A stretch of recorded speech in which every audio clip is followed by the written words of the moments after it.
Hello there, my name is Erik and I'm creating a cozy urban diorama building game called ShantyTown.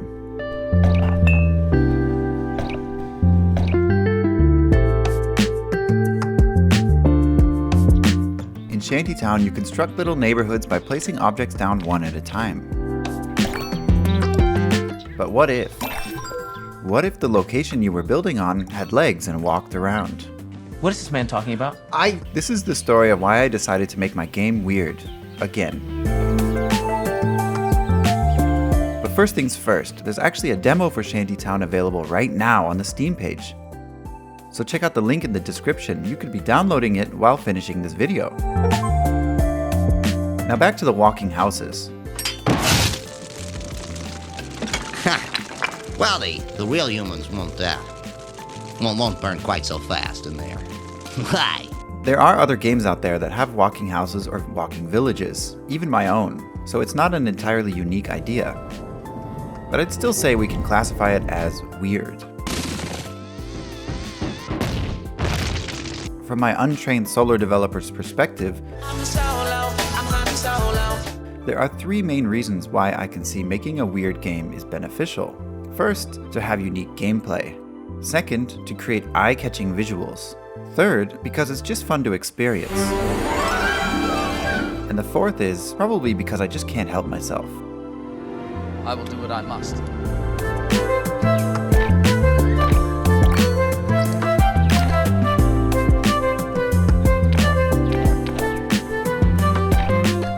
So let's get started. My previous game, Kainga Seeds of Civilization, had plenty of weird things going on. I knew from the beginning that ShantyTown was going to be set in the same universe, but in a different timeline.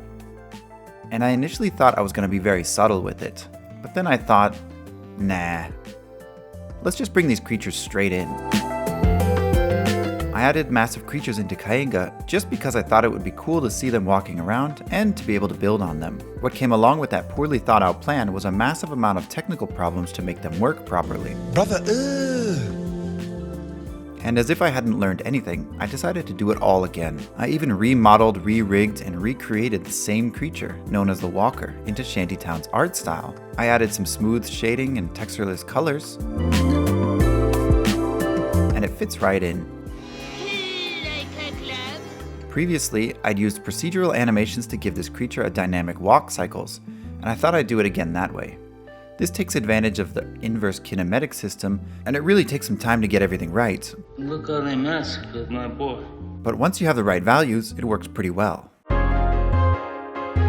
Now to set up the animations. Basically the way it works is, it lifts the feet using a curve like this one over the landscape below.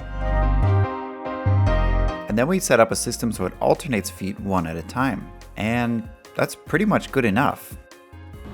Can I pet that dog? No. Can I pet that dog? But I thought I'd add a little more movement to the body. I have front and back movement, side to side movement, up and down movement, plus one more for some spice. All timed to the foot patterns. Then I added some head bob using a similar system.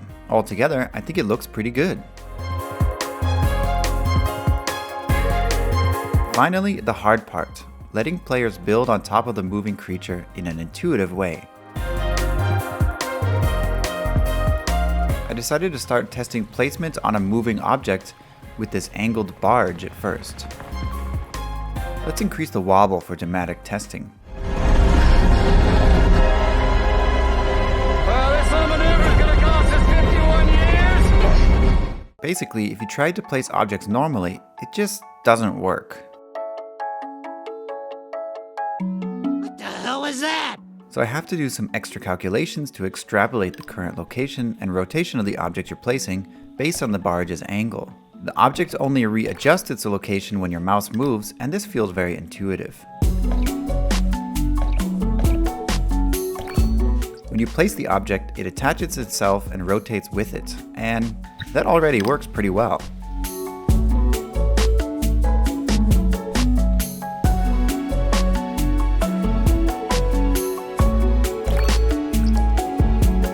For the backs of walkers, there's also vertical and horizontal movement to consider, instead of just rotation. So I had to add that into the calculation. And as much as I tried, I just couldn't get it right. No matter what I did, everything seemed a little bit off, and it just didn't feel good to place objects.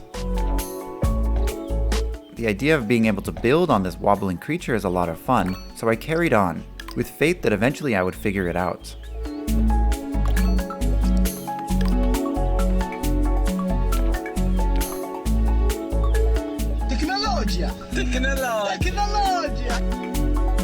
You know, when sometimes you assume an idea is complicated, so you come up with a complicated answer to that problem?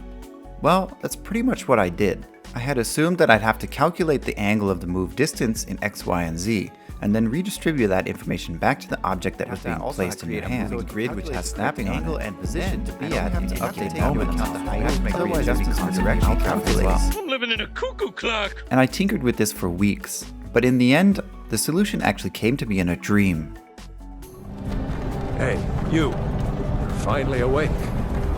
All I had to do was attach one object to the other, and voila! It works! All of this just works. It's not, I'm not kidding. It really can't be that simple, right?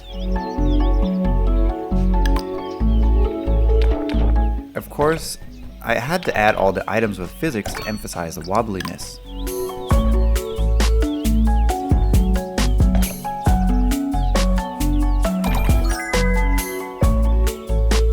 It's great to see the creatures in the scene from the previous devlog about key art come to life. Now that I've successfully moved the walker from one game to another, it makes me think of the potential of other creatures from Kainga. Let me know which one of these you'd like to see join the roster. As I mentioned in the top of the video, I've got a demo running on Steam right now that you can try out the first 5 maps in.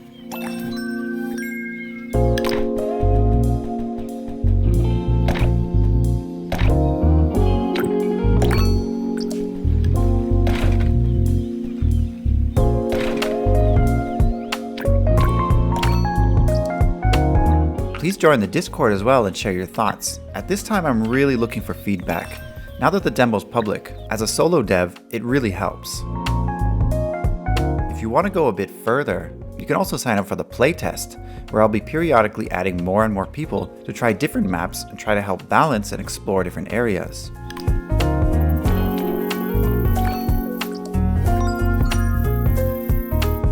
I'm really excited to finally make this game public. It's been about 2 years in the making, and I'm really proud of the state of the game, but I'd love your help to make it as good as it can be. But thanks for watching, and I look forward to seeing what you can create in ShantyTown. Bye-bye.